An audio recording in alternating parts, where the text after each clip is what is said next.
2 Coríntios capítulo 12. Nós vamos ler o versículo 9 e o versículo...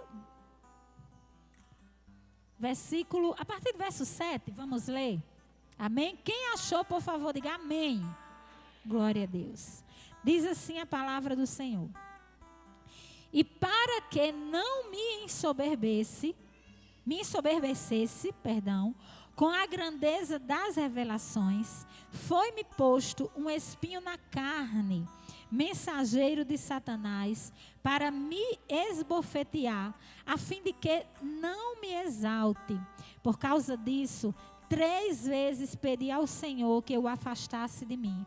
Então ele me disse: a minha graça te basta, porque o meu poder se aperfeiçoa na fraqueza. De boa vontade, pois, mais me gloriarei nas fraquezas, para que sobre mim repouse o poder de Cristo. Pelo que sinto prazer nas fraquezas, nas injúrias, nas necessidades, nas perseguições, nas angústias, por amor de Cristo. Porque quando sou fraco, então é que sou forte. Existe o mensageiro de Satanás. Olha aí para ele, gente. Olha aí para ela. Fala assim: existe o mensageiro de Satanás, mas existe o mensageiro de Deus. Fala de novo, diz assim: existe o mensageiro de Satanás, mas existe o mensageiro de Deus. Oh, glórias! Dá um glória a Deus aí, meu irmão. Glória a Deus! Tudo que acontece em nossas vidas tem a permissão do Senhor. Em primeiro lugar, saiba disso. Se você está sofrendo, se você está angustiado, se você está passando por um período em sua vida que você fica se perguntando assim: meu Deus do céu, o que é isso? Meu Deus do céu, o porquê disso? Para quê? Ó Deus, socorre-me, Jesus, apressa-te em socorrer-me, Pai. Paulo, apóstolo Paulo, nosso tão querido apóstolo Paulo. Esse trecho aqui fala sobre o espinho na carne. Quem não tem um espinho na carne? Quem não tem um espinho na carne? Eu acho que Eltinho levantou a mão lá atrás para mostrar outra coisa. Eu achava que ele estava levantando para dizer que não tem espinho na carne. Quem não tem espinho na carne? O apóstolo Paulo aqui, nesse trecho, versículo 7, ele primeiro começa declarando: e para que eu não me ensoberbecesse com a grandeza das revelações. Nós podemos ver que o apóstolo Paulo, ele tinha um secreto com Deus. Eu tenho que acreditar que como pastora você ora. Eu tenho que acreditar que como pastora você tem a sua vida com Deus, o seu devocional com Deus. Eu tenho que acreditar, né, que como pastora você tem ali o seu momento, a sua vida. Você entra ali no secreto com Deus e você fica lá, você e o Senhor. E quando a gente faz isso, né, muita coisa tenta atrapalhar. E às vezes é uma luta, né, para a gente fazer isso, mas é assim mesmo.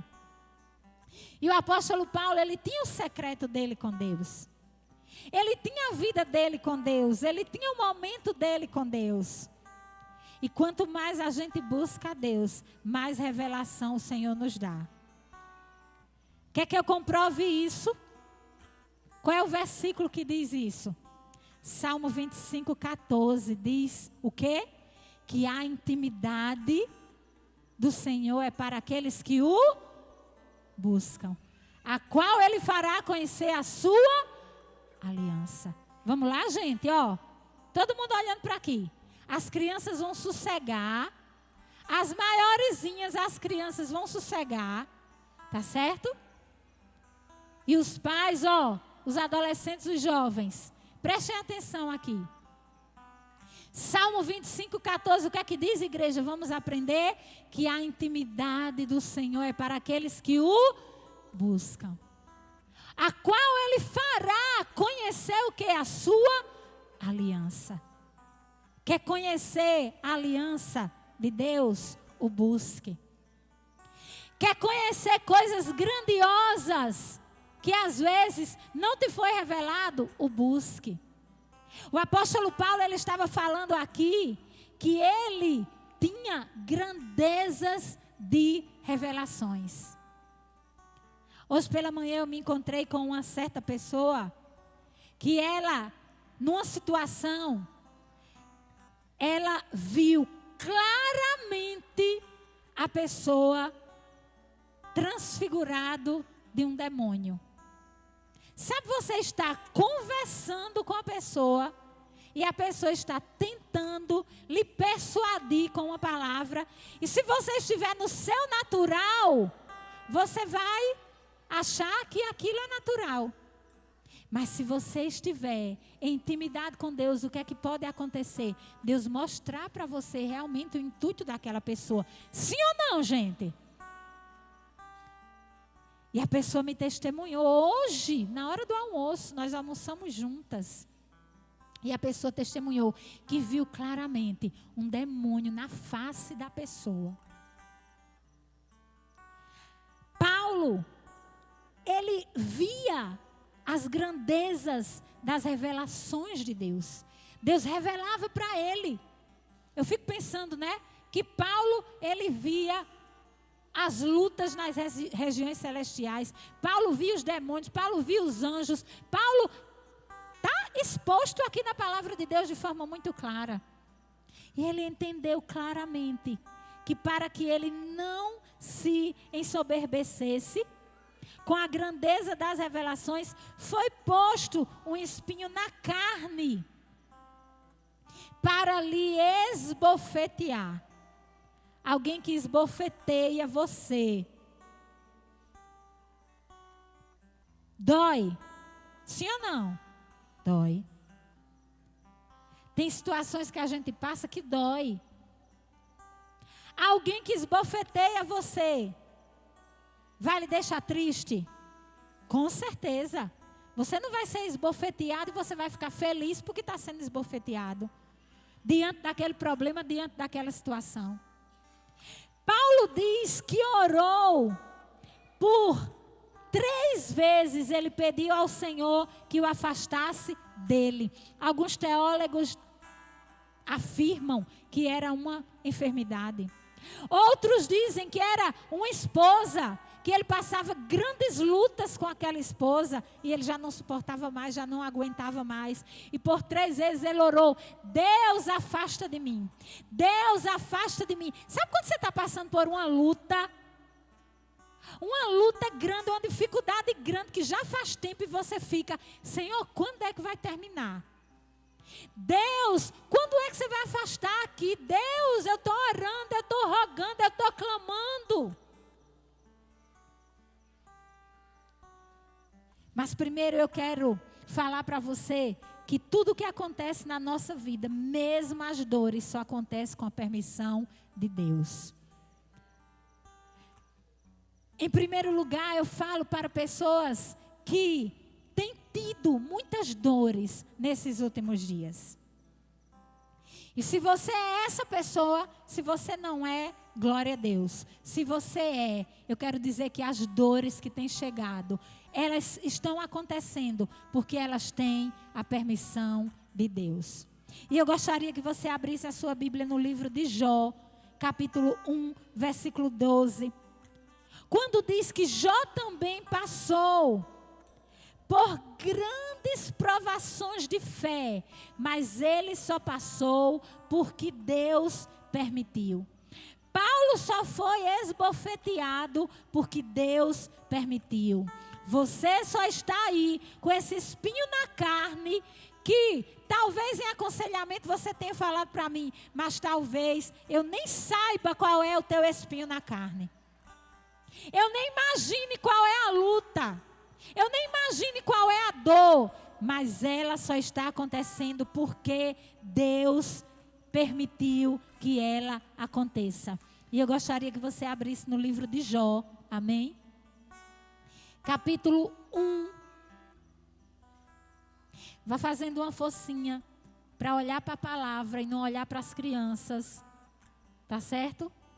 Preste atenção. Jó capítulo 1. Quem achou, por favor, diga amém. Jó capítulo 1. A Bíblia diz que Jó era um homem o quê? Íntegro e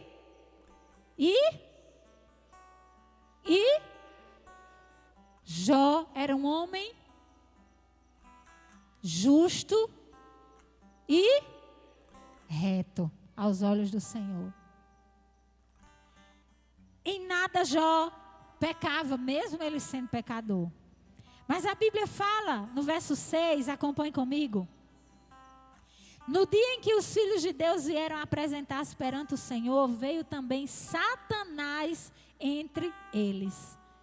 Então perguntou o Senhor a Satanás: de onde vens? Satanás respondeu ao Senhor e disse: de rodear a terra e passear por ela. Versículo 8. Perguntou ainda o Senhor a Satanás: observaste o meu servo Jó? Porque ninguém há na terra semelhante a ele, homem íntegro e reto, temente a Deus e que se desvia do mal. Naturalmente, Jó era para pensar assim: não virá problemas sobre a minha vida. Naturalmente, o crente pensa assim: eu não deveria passar problemas. Pensa ou não pensa, minha gente? Me responda aí. Fala a verdade, fala a verdade. O crente pensa ou não pensa que não deveria passar problema? Sim ou não? Sim. Porque ele diz: eu vou para a igreja, eu leio a Bíblia, eu não adoro mais imagens de escultura, eu obedeço a Deus, eu estou em submissão lá na minha igreja. Então por que eu deveria passar? Por que esse espinho na carne aqui está me esbofeteando? Esse mensageiro de Satanás está aqui me esbofeteando. Por que eu tenho tanto problema nessa área? Naturalmente Jó não deveria passar nenhum problema. Mas no verso 9, acompanhe comigo do capítulo 1 de Jó. Então respondeu Satanás ao Senhor: porventura Jó, debalde, teme a Deus? Acaso não o cercaste, concebe a ele a sua casa e a tudo quanto tem? A obra de suas mãos abençoaste, e os seus bens se multiplicaram na terra. Estende, porém, a mão e toca-lhe em tudo quanto tem, e verás se não blasfema contra ti a tua face. Disse o Senhor a Satanás: eis que tudo quanto ele tem está em teu poder, somente contra ele não estendas a mão. E Satanás saiu da presença do Senhor.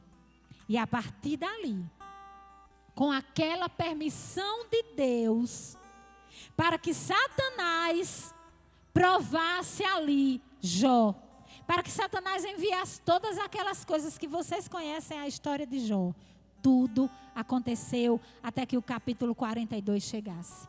Mas só aconteceu por quê, igreja? Porque Deus permitiu.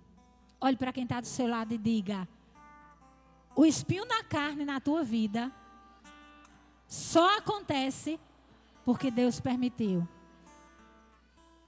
Só acontece porque Deus permitiu. Abra sua Bíblia em Filipenses capítulo 2. Filipenses, Novo Testamento, capítulo 2.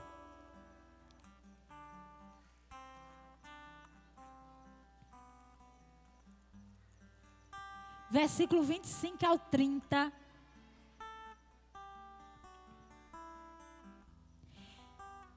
Paulo passava por lutas, é tanto que está aqui o espinho na carne. O mensageiro de quem, igreja? O mensageiro de quem?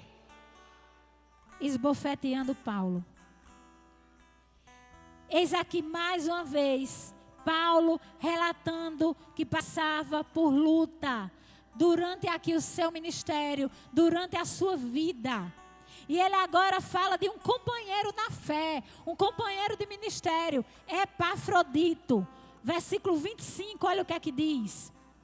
Julguei, todavia, necessário mandar até vós Epafrodito, por um lado, meu irmão, cooperador e companheiro de quê, igreja? Companheiro de quê? Companheiro de lutas. Em outras palavras, a igreja, agora quando eu digo a igreja, eu não falo aqui o templo físico. A igreja sou eu e você. A igreja vai passar também por lutas. Quem está me compreendendo, diga um amém.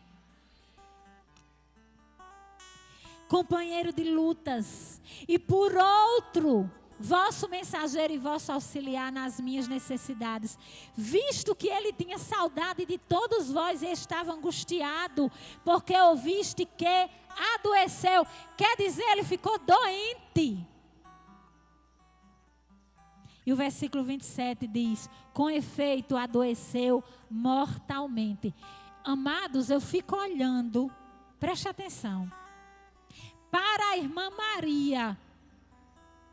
Talvez você diga, quem é a irmã Maria, pastora? Porque ela era nova convertida.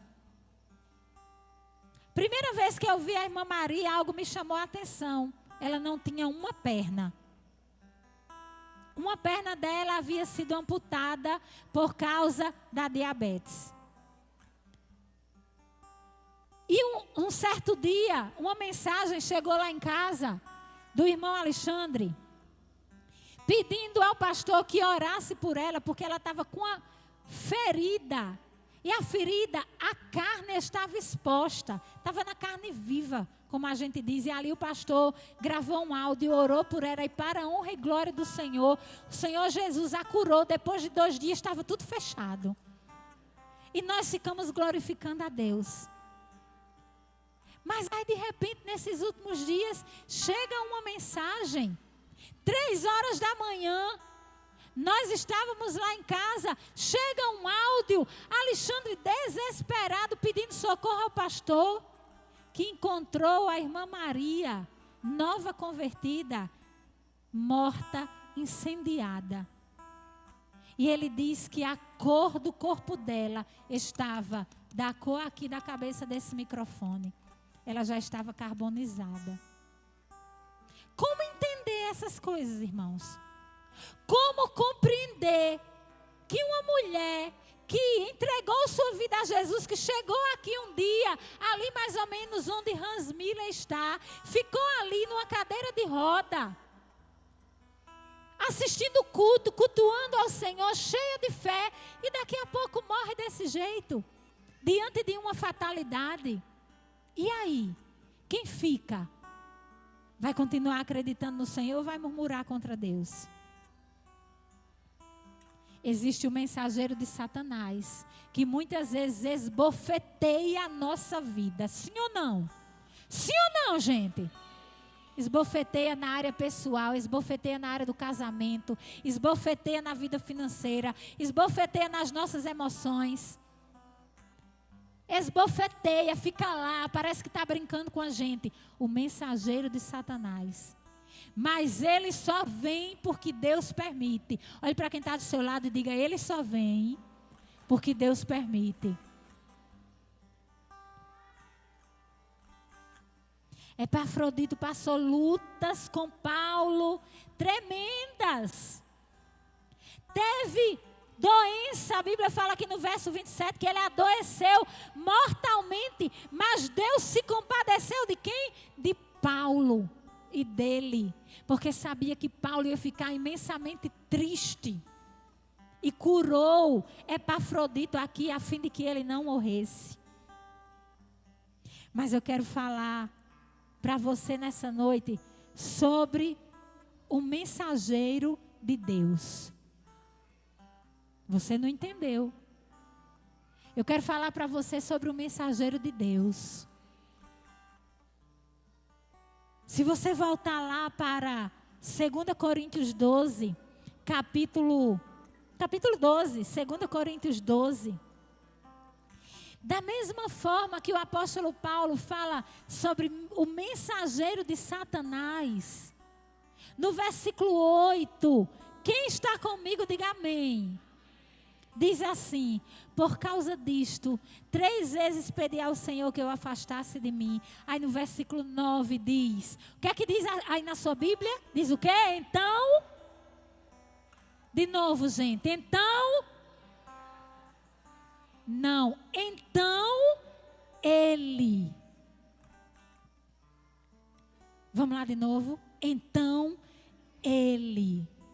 Diga aí para quem está do seu lado. Então ele. Quem você acha que é ele? Deus. Quem você acha que é ele? Existe um mensageiro de Deus para sobressair o mensageiro de Satanás. Existe um mensageiro de Deus para sobressair o mensageiro de Satanás.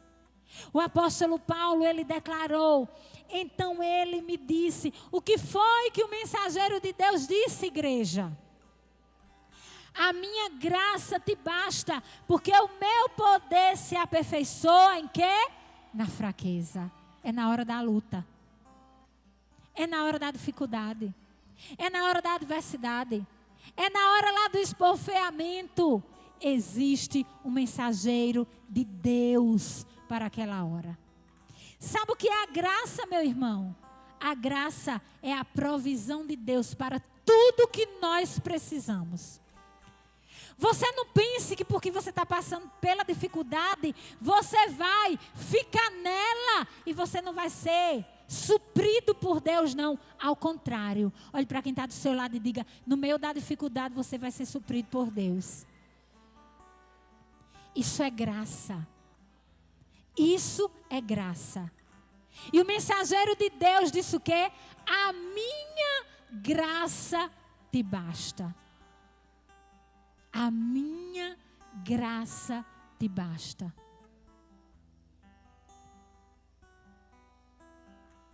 Irmãos, eu achei isso incrível.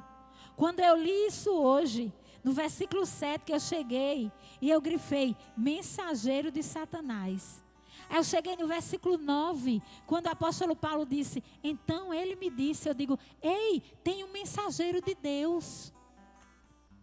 Não tem só um mensageiro de Satanás, não. Tem um mensageiro de Deus para nos dizer que existe uma graça que sobressai tudo. Uma graça sobrenatural sobre nós. Nos dizendo que Deus é suficiente em nossa vida. Existe uma graça, irmãos, para suprir o nosso ministério espiritual, o nosso ministério físico. Abra sua Bíblia no livro de 2 Coríntios, capítulo 3. 2 Coríntios, capítulo 3. Versículo 4 ao versículo 6. Ai, como é bom meditar na palavra. Ai, como é bom ser fortalecido por essa palavra. Não existe coisa melhor nessa vida. Sabe o que é que nos fortalece? A palavra. Sabe o que é que nos ergue? A palavra. Sabe o que é que nos levanta? A palavra. Crente que não tem a palavra, fica fraco. É igual a gente que não come, não se alimenta, fica desnutrido.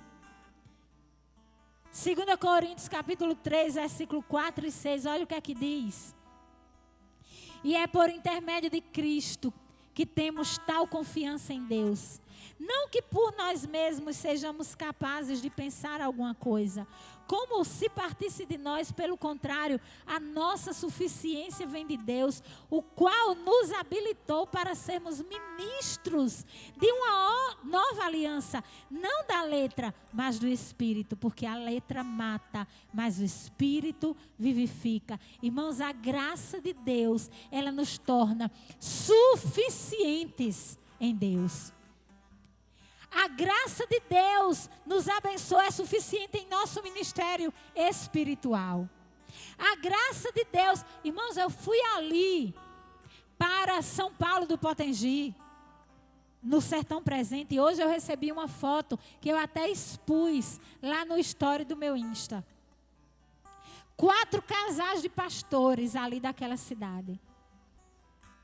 Pela graça e misericórdia do Senhor, eu fui falar às esposas de pastores e as pastoras. E o pastor foi falar para os esposos de pastoras e pastores. E nós encontramos um povo ali ferido.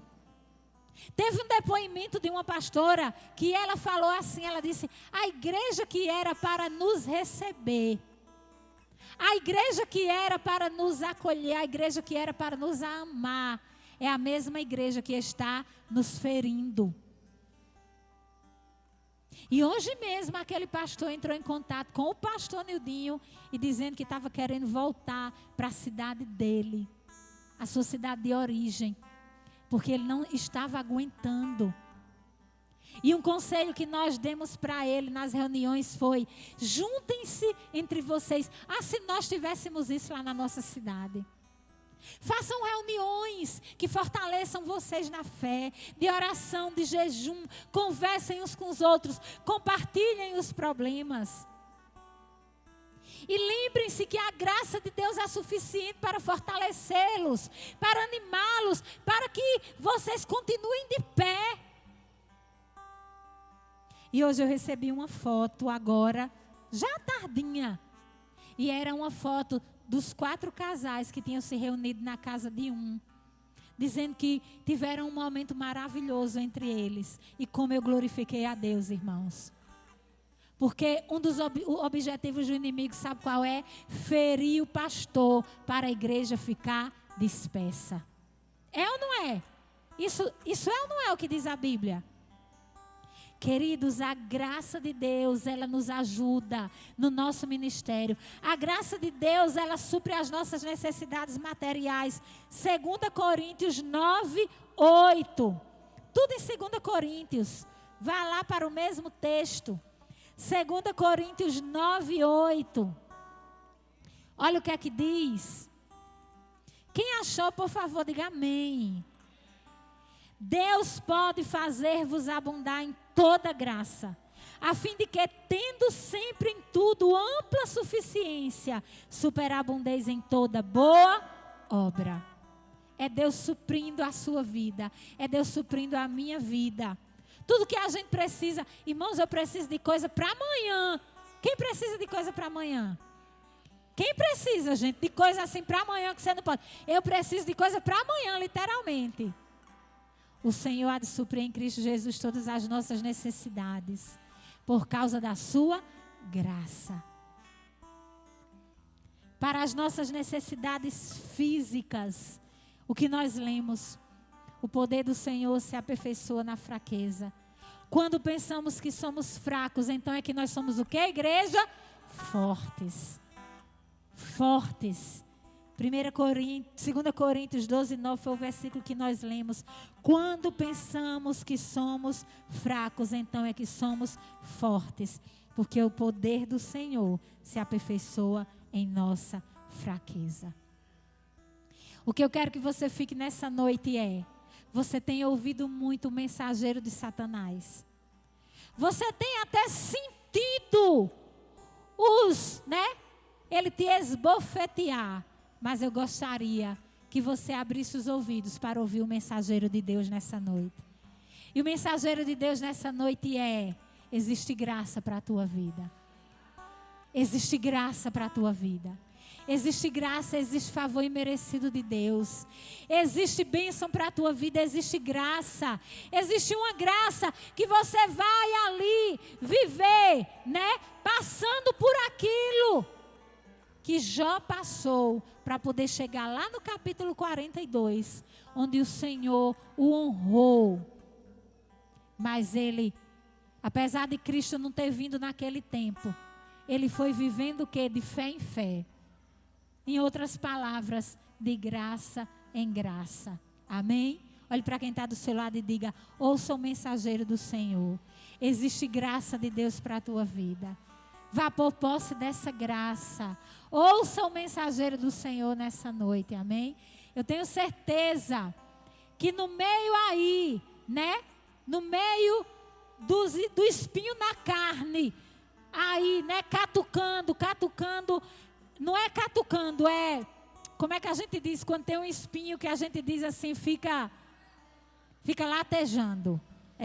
Essa é a palavra do nordestino. Fica latejando. Ei, no meio do latejo tem mensageiro de Deus para você, viu?